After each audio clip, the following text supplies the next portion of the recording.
Hey everyone, so today's video is going to be on a character that I've been testing around with in RTA since RTA came out. I've been trying some new heroes here and there.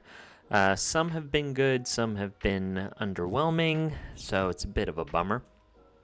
I'm trying to find, some decent counters to the meta, which have been a lot of light and darks.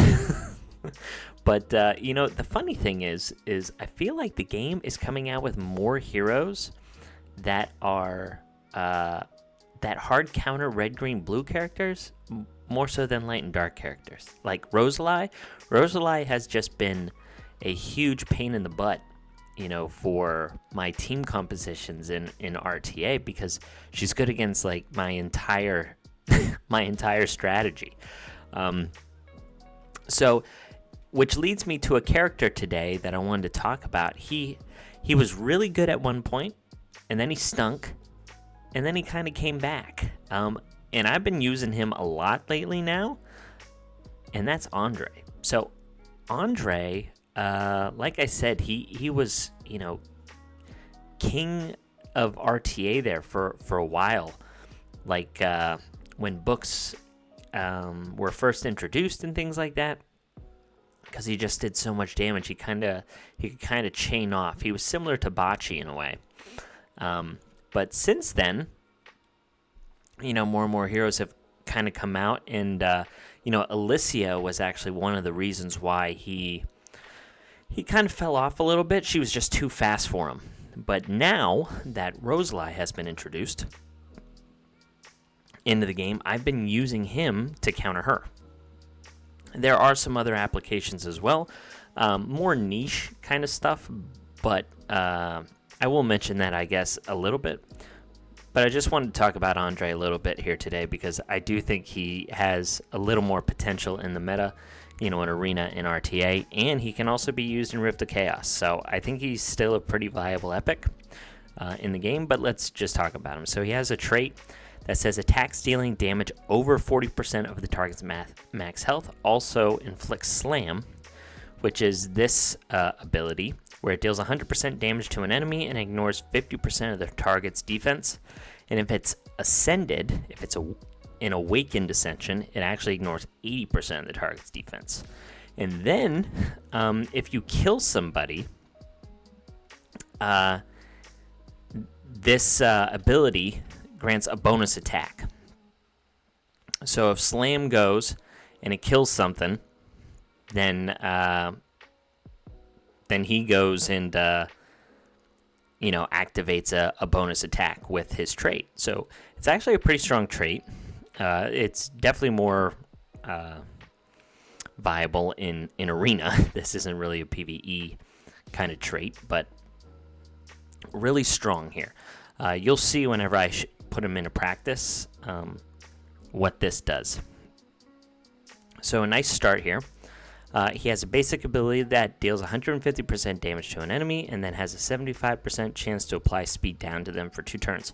So this basic ability actually can come back to bite him a little bit, mainly, in instances of like, Shark Soul Andre or something like that. Where you don't want to trigger any kind of negative effects. So I wish this was just damage and he dealt additional damage or something if the opponent had positive effects or I don't know, something like that. But yeah, it's kind of a negligible basic. He does have a passive that grants him a shield where the strength scales with his attack for 2 turns. And this shield triggers anytime he is hit with a negative effect. So I'll talk about this in a second here. But then the second part of his passive says, removes all negative effects at the start of the turn and restores health equal to the remaining shield strength. So this is actually a really cool passive. It's similar to other passives in the game where he can't really be controlled, right? If he gets stunned or anything like that, he, at the start of his turn, he will remove that. So against any kind of control characters like Garnet or Corrupt Aurak, even Ashlyn, right? this is a really strong passive to make sure that he still gets to go on his turn. So pretty strong passive. And then his ultimate ability inflicts 250% damage, which is pretty high multiplier. And it applies no positive effects on an enemy for 2 turns and removes all positive effects from the target. Now, a couple things. This no positive effects debuff and this speed down debuff need focus to land, but the removing of all positive effects on a target is actually, it does not need any kind of focus. So, pretty strong. This is really useful against heroes that put up invincible. If they have any kind of like immune, defense up, things like that, it comes in handy a lot. Or a big shield like this can remove that really huge shield that Ralph puts up as well. So Andre actually has some pretty good uses. Now, the stats that I have him in, I have him very fast just because he kind of needs to be when it comes to RTA. I also do have him fully booked. He was one of the first epics I booked, like I said, back whenever books became a thing, because he was so strong in the meta. So this was an investment from a long time ago. So I'm glad that he's starting to become useful again. But he's got 5,600 attack, about 260 speed. This is a little slow, to be honest. If I were to optimize his gear and put my best stuff on him, he would probably be close to like 280. But I kind of threw on some leftover gear. It's still good, but ideally you would want him higher in endgame RTA. But you obviously don't need to get these stats in the middle tier or anything like that. And he's got 360% crit damage. So here his focus is not very high. This could be higher for a couple of things. The first one is if you're going to do Rift of Chaos and use him, you do need his focus a little higher. He is he can be a pretty good counter to Light Nick and Dark Nick per se, but I'll get into that in a second. But you do need focus to land no positive effects, and what I've seen from people in RTA or normal arena is they tend to build their Light Nick with a little more resistance to kind of get around Andre. I don't know if people are still doing that, because Andre kind of fell out of the meta, like I said, so maybe they're not doing that anymore. You can catch them off guard even with this low focus to put up those no positive effects, so Light Nick and Dark Nick don't put up their death immunity buffs, right?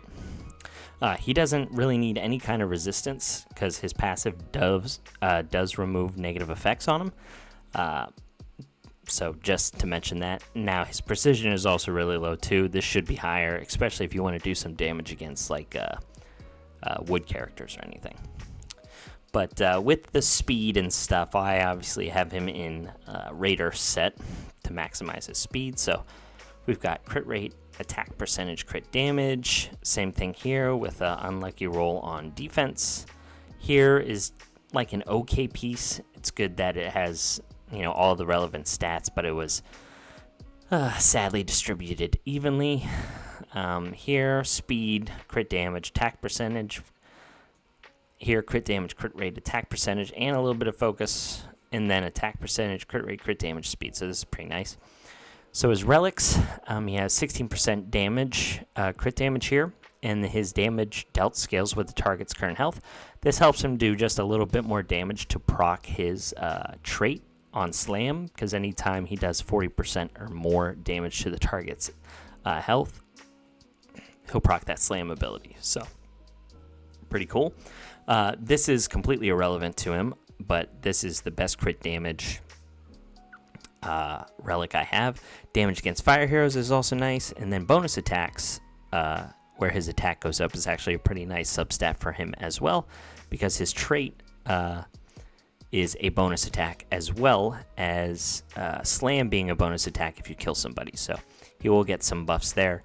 I do have his health percentage on this one, and then also crit damage here with his ultimate ability focus going up a little bit to help land his no positive effects. And that's basically the only thing that matters there. So for his glyphs, he actually gets pretty decent speed and crit rate. As I mentioned, he is fully booked. He does get crit damage and crit rate on his ability tree, which is pretty nice. And then he is fully ascended as well. So he does get the Ascension 2 Awaken trait. He is an old epic, so he still has the Ascend 2 for his Awaken trait, which is really nice. Ignoring 80% of the target's defense is relevant. So yeah, so let me just take him for a spin here in Arena, and I'll show you kind of how his kit works and where he's useful. So here, I don't know if What Up You Nerd has high resistance on his light Nick. This is a very fast, probably Divine Yolanda, but we're gonna throw in Andre here just to, just to show you.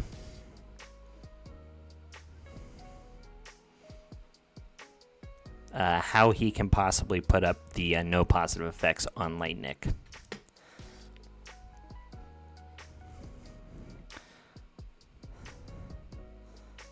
And then he can chain into his slam and stuff like that.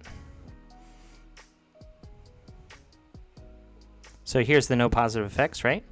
And since he kills, he gets that bonus attack, and he ignored 80% of defense. So pretty cool, right? That's how Andre can still be kind of useful. It is only once per round, that's why he wouldn't trigger there. But here, Nerd has some pretty good stats on his Nero. So anyway, I will show you other applications in 1 second. All right, so one of the better applications as well is kind of in this instance. So sometimes Corrupt Aurak can be pretty stressful to play against. He can get those random stuns, right? And here the added benefit is we're going to be able to remove the positive effects that are on Baron so she doesn't hit as hard. So we'll just bring in like a slower team here to kind of try and tank the Baron hit.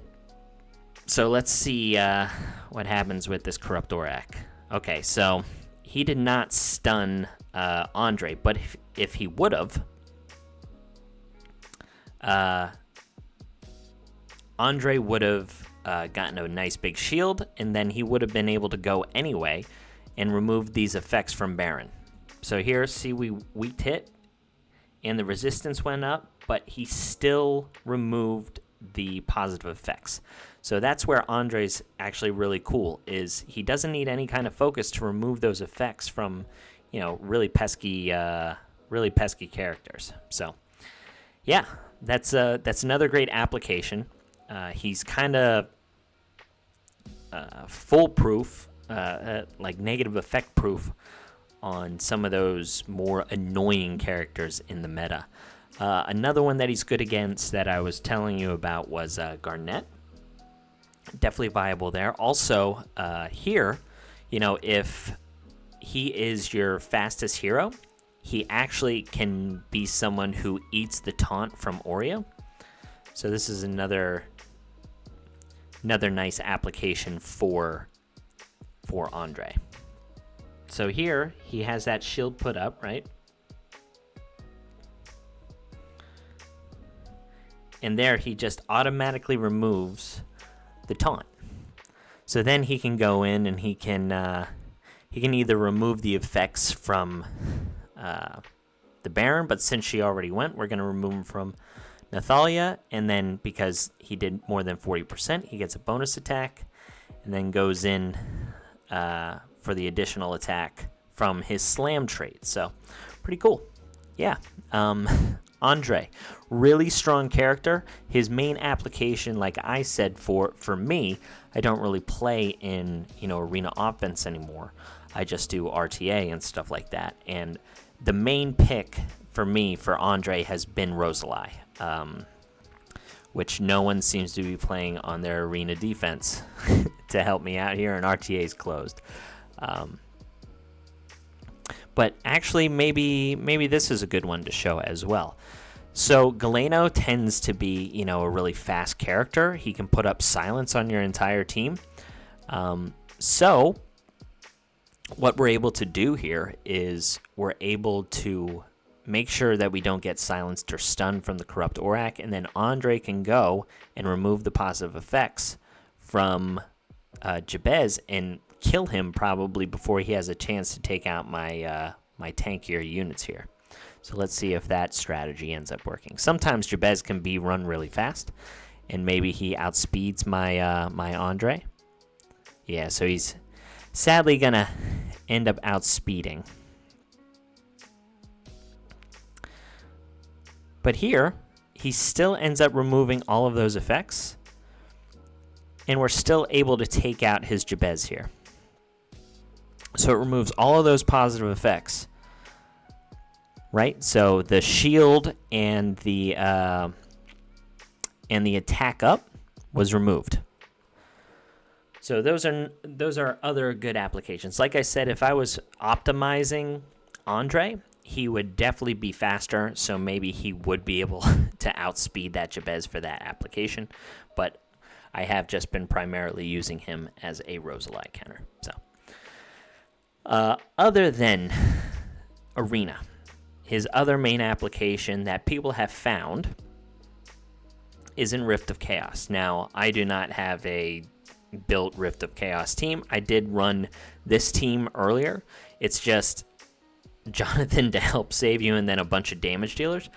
The application for Andre in Rift of Chaos Fireboss is he puts up those no positive effects. So if you don't have somebody like Florence to remove the positive effects, or Grayson, which was kind of a pay-to-win character, Andre is a nice epic option, especially if you've already had him booked. Like if you're a longer-term player like myself, he is a character that can put up no positive effects to prevent the boss from putting up the crit rate buffs.